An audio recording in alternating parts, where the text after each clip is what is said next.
ഉടമ്പടി കാലത്ത് എന്തെങ്കിലും സംഭവിക്കുകയാണെങ്കിൽ അത് ഉടമ്പടി എടുത്ത ആൾക്കാരാണ് നമ്മളെന്നുള്ള ബോധം നമുക്കുണ്ടെങ്കിൽ ഓർക്കുക, നമുക്ക് സംഭവിക്കണം നന്മയ്ക്കായിരിക്കും അത് മാറ്റണത്. അതെപ്പോഴും ഓർത്തേക്കണം. അപ്പോൾ വൈഫ് പെട്ടെന്ന് പറഞ്ഞ് എൻ്റെ അമ്മയെ എന്തെങ്കിലും മറുപടി പറയാൻ പറഞ്ഞു.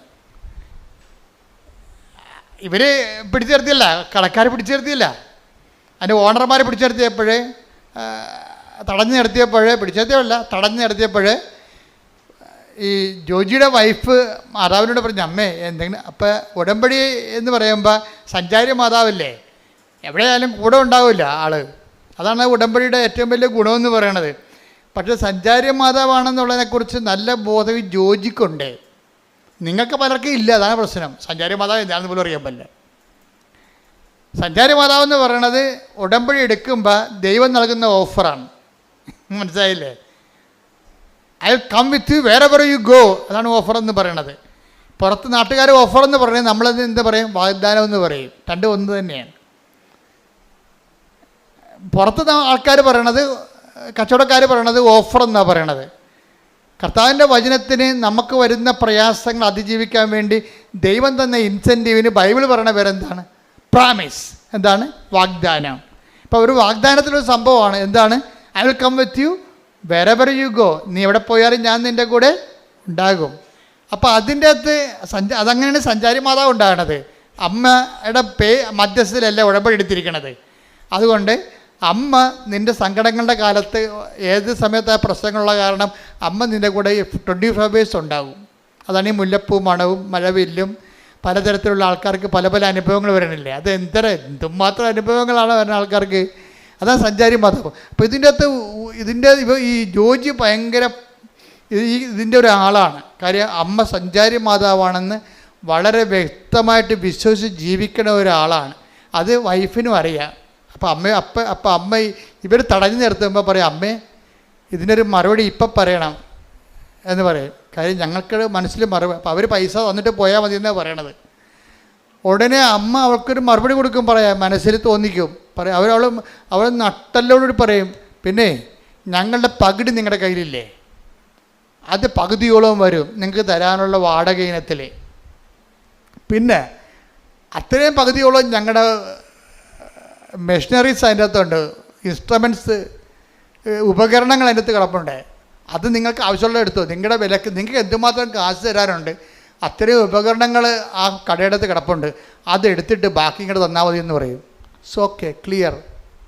ആ ഒന്ന് സ്പോട്ടിൽ അത് ഈശോ പറഞ്ഞിട്ടുള്ളതാണത്. എന്താണ്? നിങ്ങൾ ന്യായാധിപന്മാരുടെ തിരുസന്നിധി ചെല്ലുമ്പോൾ എന്ത് പറയണം? Take the word of God. ശ്രുതികട ഹല്ലേലൂയ ഹല്ലേലൂയ ഹല്ലേലൂയ ഹല്ലേലൂയ ഹല്ലേലൂയ. മത്തായി 10:19. മത്തായി 10:19. അവർ നിങ്ങളെ ഏൽപ്പിച്ചു കൊടുക്കുമ്പോൾ എങ്ങനെ പറയണമെന്നോ എന്തു പറയണമെന്നോ നിങ്ങൾ ആകുലപ്പെടേണ്ട. നിങ്ങൾ പറയേണ്ടത് ആ സമയത്ത് നിങ്ങൾക്ക് നൽകപ്പെടും. കൈയെടുത്തുകൊണ്ട് ശ്രുതികട്ടെ ഹല്ലേലൂയ ഹല്ലേലൂയ ഹല്ലേലൂയ.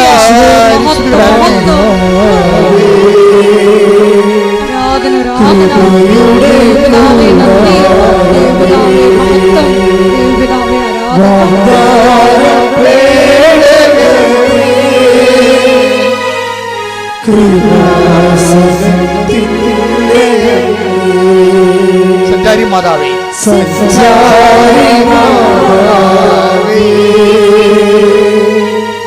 കൃപയുടെ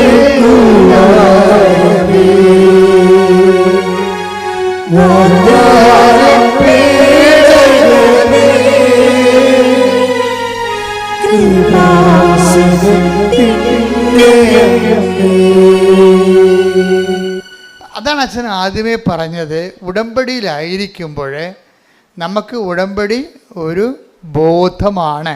എന്താ ബോധം? നമ്മൾ എവിടെ ചെന്നാലും മുൻകൂട്ടി പറയേണ്ട കാര്യങ്ങളില്ല. ആ സമയത്ത് അറിവ് നൽകുന്ന സഞ്ചാരി മാതാവ് നമ്മുടെ കൂടെയുണ്ട്. അതുകൊണ്ടാണ് ജോജിയുടെ വൈഫ് പറഞ്ഞത്, അമ്മ ഇവിടെ ഉണ്ടല്ലോ, ഈ പെരുവഴിയിലാണെങ്കിൽ അമ്മ ഉണ്ടല്ലോ, ഇവരോട് സമാധാനം പറയാൻ പറയും. പെട്ടെന്നാണ് സമാധാനം പറയാം. ലൈറ്റ്നിങ് മിന്നൽ പോലെ സമാധാനം പറയും. അവരവരുടെ വഴിക്ക് പോകും. അവർ വഴിക്ക് പോവുകയും ചെയ്യും. 3 ദിവസത്തിലുള്ള സാധനം റൈറ്റ് ഓഫ് ആകും, എല്ലാ കാര്യങ്ങളും പെട്ടെന്ന് ഇമ്മീഡിയറ്റ്. അപ്പോൾ ഇത്രയും നമ്മൾ ബലമുള്ളവരാണെന്ന് ഓർക്കണം. അതുകൊണ്ടാണ് ഞങ്ങൾ ഉടമ്പടി നിങ്ങൾ ഉഴപ്പരുതെന്ന് പറയേണ്ടതും. ഉടമ്പടി ഒരു ടെക്നിക്കലായിട്ടുള്ള ആക്ടിവേഷൻ അല്ലാതെ, ഇപ്പം മൊബൈൽ ആക്ടിവിറ്റി ചെയ്യത്തില്ലേ, ആ ബട്ടൺ കുത്തി ഈ ബട്ടൺ കുത്തി ഇങ്ങനെ കുത്തി സേവ് ചെയ്ത് സെൻഡ് ചെയ്ത്, അങ്ങനെയുള്ള മെക്കാനിസം അല്ല ഉടമ്പടി. ഉടമ്പടി എന്ന് പറയുന്നത് ഒരു ജീവിത രീതിയും ഒരു ബിഹേവിയറിസമാണ്. Covenant is not a mechanism but a behaviourism. Behaviourism ഒന്നും അങ്ങോട്ട് പറയാൻ പറ്റത്തില്ല, ഒരു ബിഹേവിയർ ലൈഫാണത്. ദൈവത്തിന് തോന്നണം നമ്മൾ ഉടമ്പടി, നമ്മുടെ പെരുമാറ്റം കണ്ടാൽ ദൈവത്തിന് തോന്നണം നമ്മൾ ഉടമ്പടിയിലാണെന്നുള്ളത്. പ്രാർത്ഥിക്കുക. കർത്താവായ ദൈവമേ, ഉടമ്പടി ജീവിതമെന്ന പെരുമാറ്റ രൂപങ്ങളിലേക്ക് ഞങ്ങളെ പരിവർത്തനം ചെയ്യിക്കണമേ. Praise the Lord. ഹല്ലേലൂയ. ഇതിനകത്ത്